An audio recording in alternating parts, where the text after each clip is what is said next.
Emergencias 112, dígame.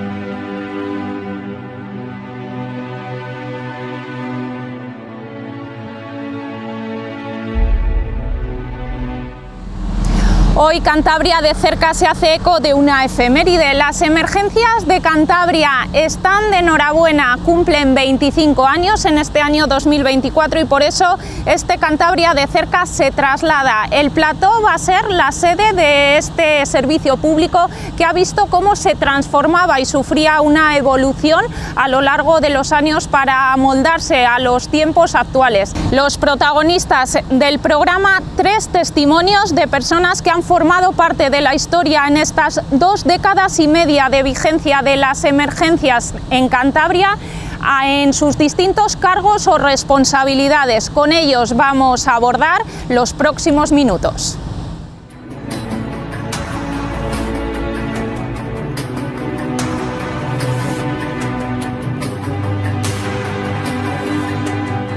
Hola, buenos días. Samuel Ruiz, persona que está al frente desde hace menos de un año de este servicio de emergencias 112 en Cantabria. ¿Qué balance hace de este tiempo en el cargo? Pues a lo largo de este primer año, en el desempeño de esta función, he tenido tiempo de ir conociendo en profundidad el servicio.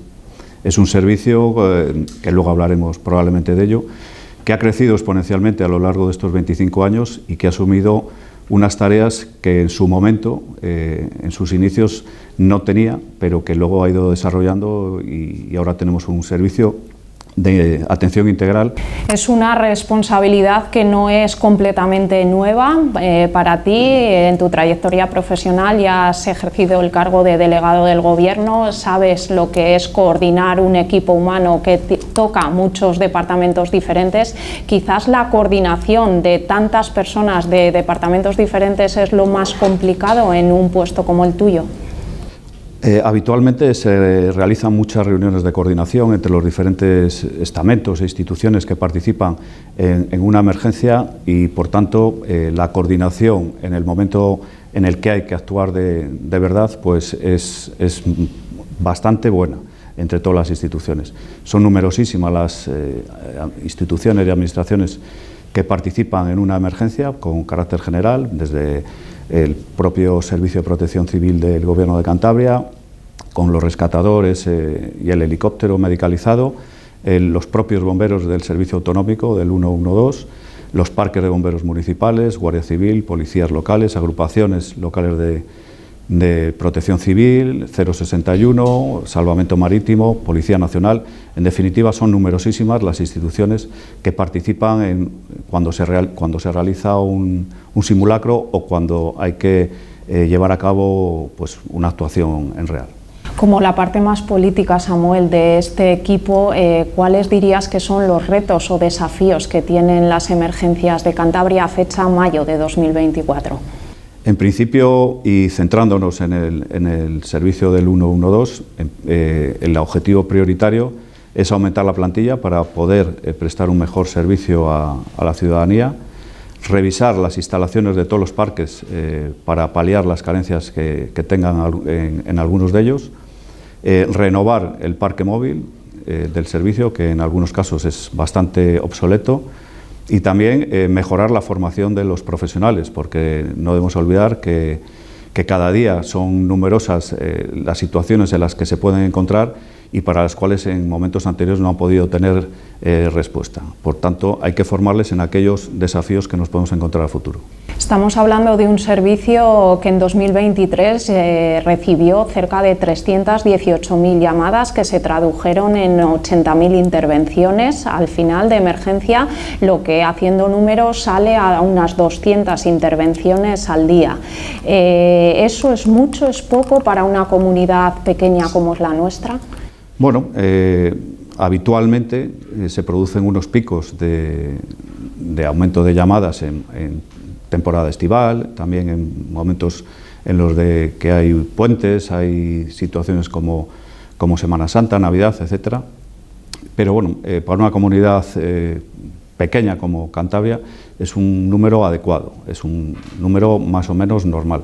Sí que se producen luego numerosas llamadas fallidas, como en el argot profesional determinan los gestores, se llaman llamadas huecas, que son llamadas producidas principalmente por error de las personas. A veces aprietas el teléfono y te sale el 112, pero bueno, eso en principio ha ido aumentando por la propia tecnología de determinados dispositivos móviles, pero bueno, al final se resuelven. En el momento en el que los gestores reciben una llamada que no tiene nadie detrás, ellos inmediatamente llaman por si no fuera una llamada hueca, por si fuera una llamada fallida o que la persona no puede hablar. Y en muchas ocasiones pues no hay ningún problema detrás. En esto de las emergencias, Samuel, hay casuística de todo tipo. En el porcentaje mayor de las intervenciones de los profesionales del 112 en Cantabria se deriva a actuaciones en materia sanitaria, pero también es importante el volumen de trabajo en accidentes, por ejemplo, de tráfico. Haciendo un barrido rápido por las intervenciones, ¿en qué parcelas dirías que es más relevante la intervención de los profesionales? Pues como bien decías, las intervenciones en materia de tráfico son numerosas dependiendo de la situación en cada momento. Es decir, cuando se producen momentos de lluvia o momentos en los cuales hay nevadas, pues se producen muchísimos más accidentes que en situaciones normales. También, evidentemente, cuando hay una mayor densidad de tráfico, como en época estival o en algún tipo de situación vacacional, pues también hay más accidentes, lógicamente. También existe en el invierno, por decirlo de una manera más amplia, se producen más incendios, porque las personas, los ciudadanos utilizan más los medios para alimentar de calor las viviendas y se producen más incendios. Nosotros en cada temporada, en cada época del año, lanzamos unos consejos a la población en función de las previsiones que hay y en función también de las estadísticas que tenemos. Está claro, rescates en playa y en montaña se producen más en periodos vacacionales, incendios en época invernal durante toda esa época, y bueno, y luego hay circunstancias, pues rescates en animales, diferentes tipologías. La variedad es inmensa. Según la titular de Presidencia, consejería de la que depende este servicio del 112 en Cantabria, este año 2024 va a ser un año de revolución en cuanto a que se quiere dotar, como decías anteriormente, de medios materiales y humanos a este servicio. ¿Qué presupuesto maneja anualmente un servicio público como es este en Cantabria? Nosotros estamos actuando ahora mismo en el año 2024, con un presupuesto en torno a los 7 millones de euros. Ahí tendríamos, contabilizamos lo que es el capítulo más grande, que es el capítulo de personal, luego el gasto corriente. No debemos olvidar que tenemos más de 50 vehículos que hay que alimentar de combustible, que hay que mantener. Tenemos 6 instalaciones, 6 parques de bomberos, más la propia sala del 112, que también requiere sus mantenimientos y su gasto corriente. Y luego, evidentemente, las inversiones. Tenemos inversiones de reparación y mantenimiento en los diferentes parques, renovación de la flota de vehículos, como decía anteriormente, y la compra o inversión en la compra de nuevos vehículos, como este año, que se va a realizar la compra de 2 autoescalas, con lo cual, en todos y cada uno de los 6 parques de bomberos del 112 de Cantabria estarán dotados de una autoescala. El otro día, en una exhibición que realizaban las distintas unidades de la Policía Nacional, pudimos comprobar los avances en drones, en equipamiento a los que se han ido adaptando en función del paso de los años. Un campo, el de las emergencias, que también entiendo que en estos 25 años habrá vivido momentos clave con la incorporación de medios materiales. ¿Cuáles dirías que son, pues, un poquitín lo más novedoso que ha permitido que estemos al día y que reaccionemos también como lo hacemos? Desde que el Gobierno de España instó a las comunidades autónomas, a través de un Real Decreto, a constituir los centros de atención de emergencias, en el año 1999 se constituye el 112 Cantabria. El 112 Cantabria empezó en una sala de atención de emergencias en el antiguo edificio del Gobierno de Cantabria, en la calle Casimiro Saiz, en las que solamente había un gestor de atención de llamadas y un jefe de sala. A partir de ese momento, a lo largo de estos 25 años, estamos hablando de que hoy en día, para atender las llamadas de emergencia, tenemos a 20 gestores, que son los que reciben las llamadas, y a 6 jefes de sala, que son los que están monitorizando y controlando la gestión de esas llamadas. Asimismo, en el año 2001 se construye el primer parque de bomberos del Gobierno de Cantabria, el Parque de Laredo, a los que siguieron el Parque de Valdáliga, el Parque de Reynosa, el Parque de Tama, el Parque de Villacarriedo y finalizando en el año 2008 con la construcción del Parque de los Corrales de Buelna. A lo largo de estos años se han ido, en función de las innovaciones tecnológicas que tiene la sociedad, se han ido incorporando esas mejoras al servicio. No obstante, nosotros desde aquí tenemos la atención de las llamadas y también, por otro lado, tenemos una perfecta coordinación con otras instituciones. De hecho, todas y cada una de las llamadas que entran en la sala y que afectan, por ejemplo, a Policía Nacional, Guardia Civil, 061, son inmediatamente coordinadas con ellos a través de sistemas telemáticos. De esa manera damos una mejor respuesta, más rápida al ciudadano, con lo cual mejoramos la atención a los mismos.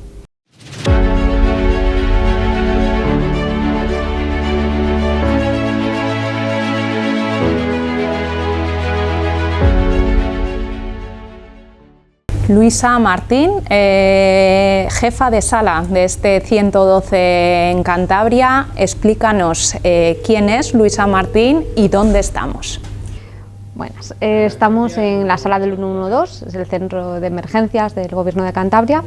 Aquí es donde se reciben y se gestionan todas las llamadas de emergencia a través del número 112 o bien aquellas llamadas que entran sin cobertura a cualquier número de emergencia.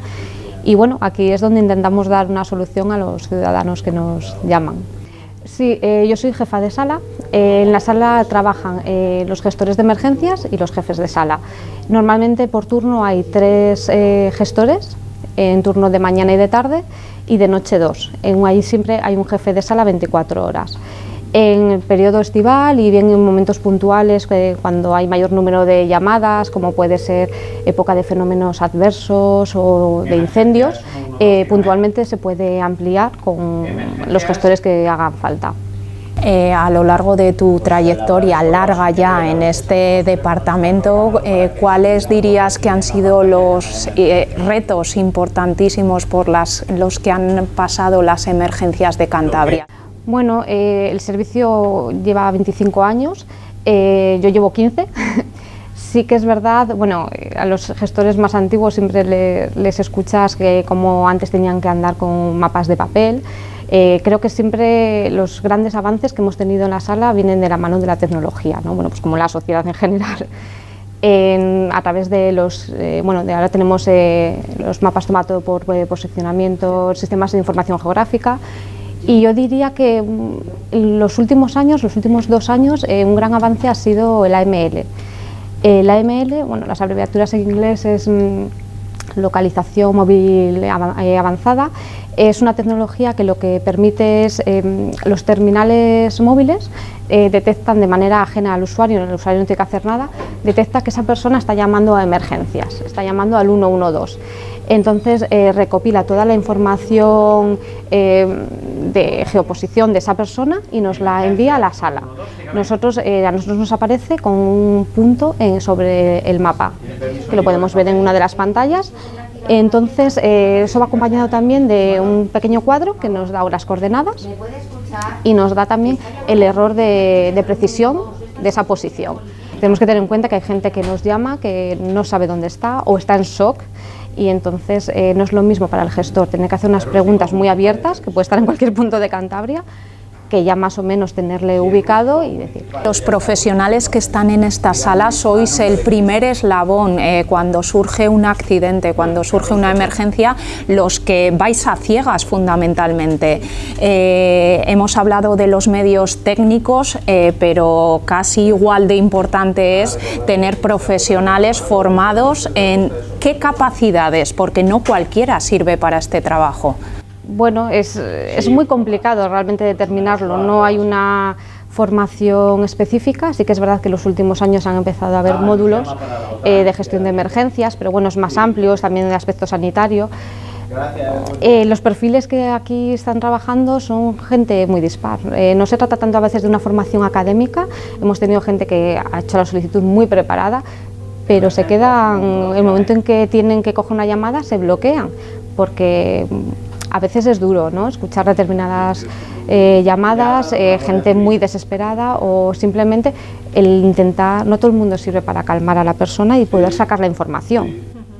¿Cómo es la gestión, el protocolo que seguís desde que suena el teléfono hasta que ya hay medios que tenéis claro que tienen que intervenir en una determinada emergencia? No hay margen para valorar mucho, hay que reaccionar. Sí, a ver, el tiempo está claro que es primordial, aunque siempre se necesita una serie de preguntas para saber qué recurso, ¿no?, enviar. Una vez que se recibe la llamada, la reciben los gestores de emergencias, yo diría que hay dos preguntas claves, ¿no?, que son el qué y el dónde, sobre todo el dónde.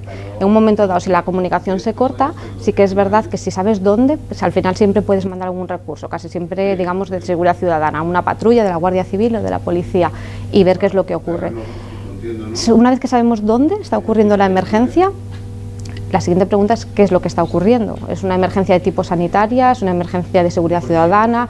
¿Es un rescate?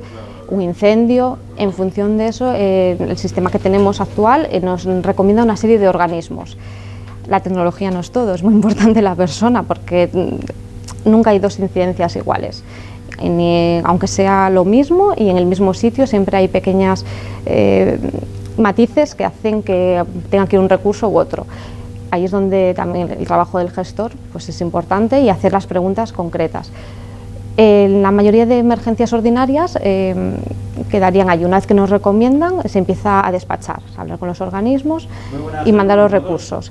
Hay otro tipo de incidencias en la que también entra la jefatura de sala, que ya sería cuando el momento que hay que movilizar otro tipo de recursos, entrarían los bomberos, entraría el helicóptero, se puede una búsqueda que lleva otro tipo, digamos, de llamadas y de organismos.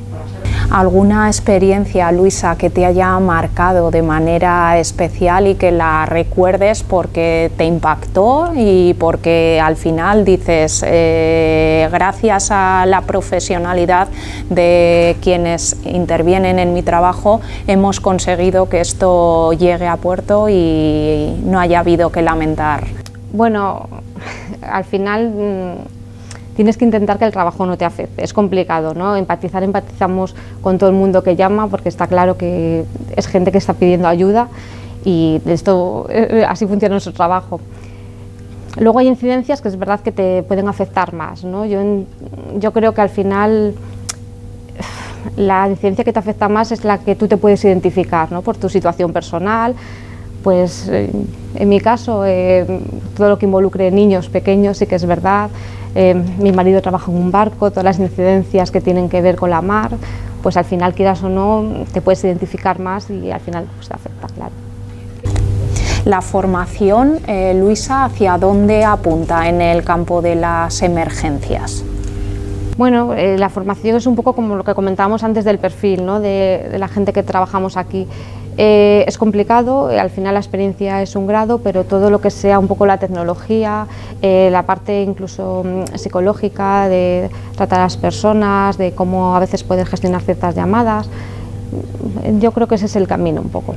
¿Podríamos decir que Cantabria sigue un patrón que se repite a lo largo de los años en esto de las emergencias, o sabiendo que la casuística es enorme, cada día es diferente y nos podemos enfrentar a temas completamente diferentes? Bueno, a grandes rasgos sí, la verdad es que los primeros meses del año siempre suele ser la época de aquí de incendios forestales, luego llega el verano es otro tipo de incidencias, ¿no? Todo lo que tiene que ver con playas. Es verdad que yo creo, podríamos decir que desde la pandemia hay muchísimo más turismo, eso se traduce en turismo nacional, pero también turismo internacional. Ha aumentado el número de llamadas en otros idiomas, que también es un reto para nosotros. Y también la gente, yo creo que cada vez hace más tipo senderismo. Ese tipo de incidencias desde primavera aumentan bastante, la verdad. ¿Qué demanda la sala del 112 de cara a los próximos meses, años, en el corto, medio plazo? Bueno, yo creo que los avances van siendo, bueno, vamos un poco también a la carrera de Europa. Son ellos la tecnología que van avanzando en estos medios. Es como lo de otra tecnología también que se introdujo hace poco, es el eCall de los vehículos más modernos. Entonces, bueno, es un poco todos los 112, aunque luego la organización sea distinta, sí que es verdad que vamos un poco de la mano de todo lo que se pueda ir desarrollando en otros países y trabajar un poco en común. Y luego, aparte, bueno, pues yo creo que es muy importante un poco la educación de la ciudadanía, ¿no? Que ahí el Departamento de Comunicación pues hace un trabajo impecable, dando charlas y visitas en el centro, y que la gente sepa un poco cómo trabajamos, que los recursos son limitados, que a veces es complicado priorizar, pero los recursos son pocos para todos los que somos, y sobre todo hacer un buen uso del servicio.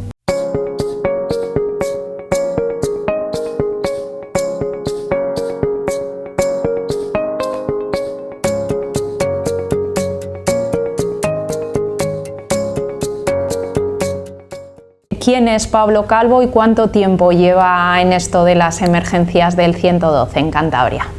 Bueno, pues soy bombero del 112 desde el año 2003 y jefe de parque del Parque de Villacarrero desde 2007.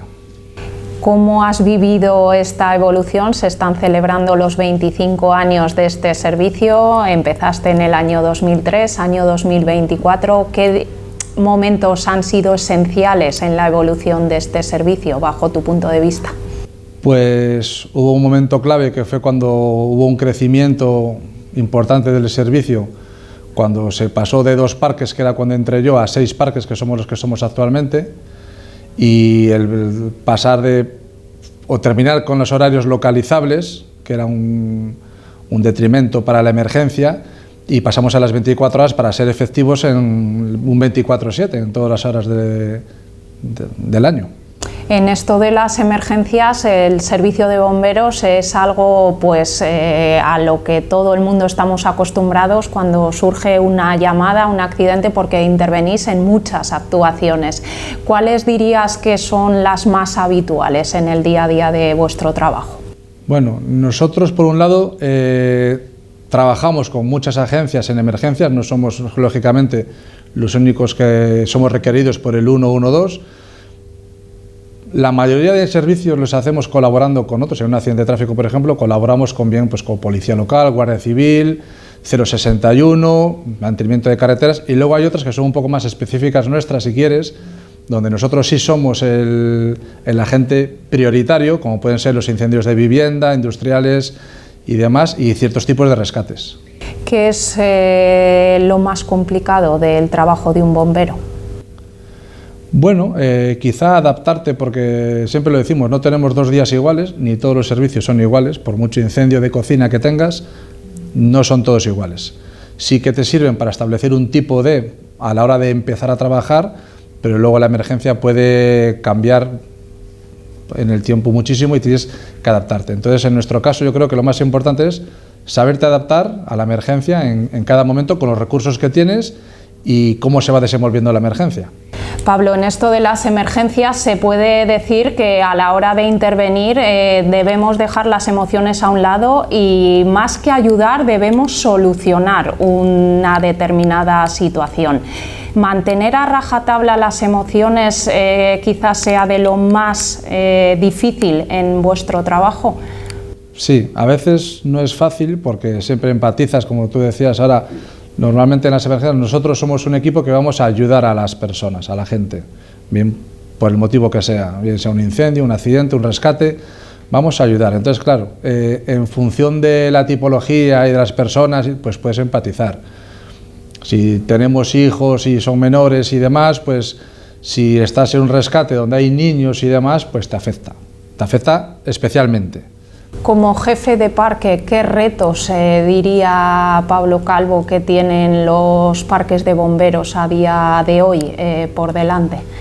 Bueno, pues tenemos muchos retos a día de hoy, porque estamos todavía en un proceso de integración dentro del gobierno.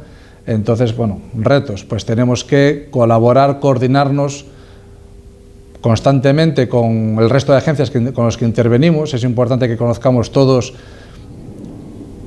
pues las virtudes y las carencias que tienen todos los servicios para coordinarnos entre todos y trabajar mejor, el crecimiento del propio servicio, la integración dentro del propio gobierno. Son muchos los retos que tenemos pendientes. ¿Pesa más lo material o el tema de personal?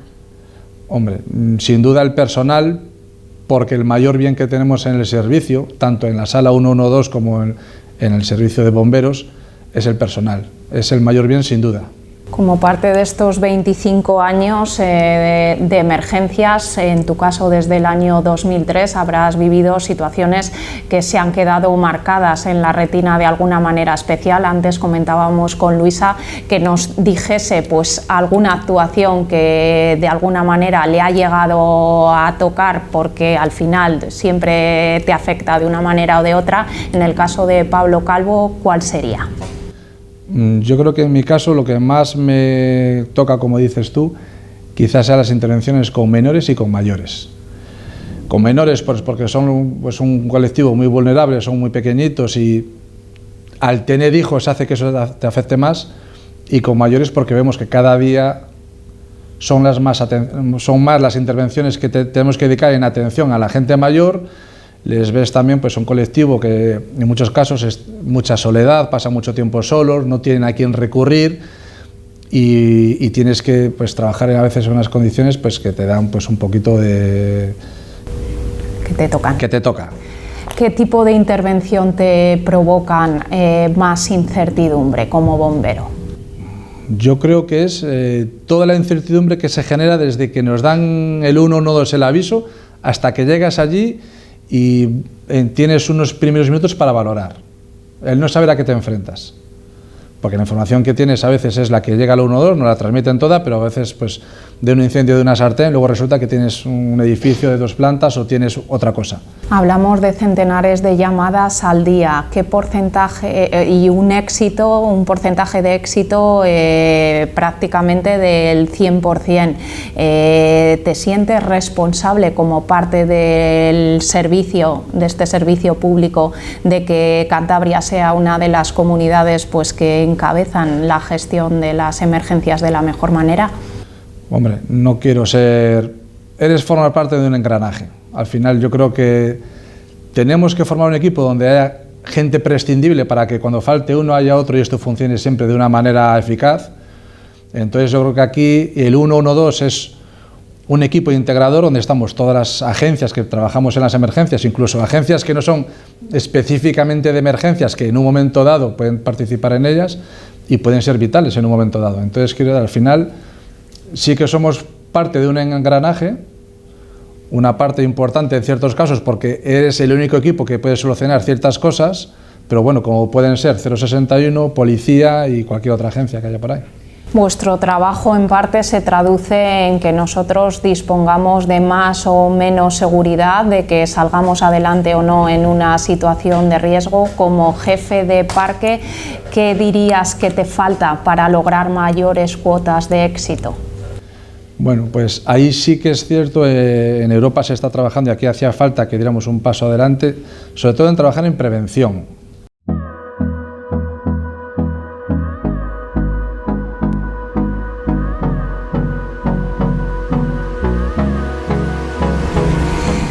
Bien, pues tras estos 3 testimonios de personas que están vinculadas directamente con las emergencias de nuestra región, a nosotros como medio de comunicación solo nos queda pedirles que extremen la prudencia, que todos los ciudadanos sepan que el primer agente de emergencia somos nosotros mismos. De nuestras acciones preventivas depende que un accidente se desencadene o no, y en el caso de que se produzca tenga la menor gravedad. Esto ha sido todo en el Cantabria de cerca de esta semana. Les espero con más contenido la próxima.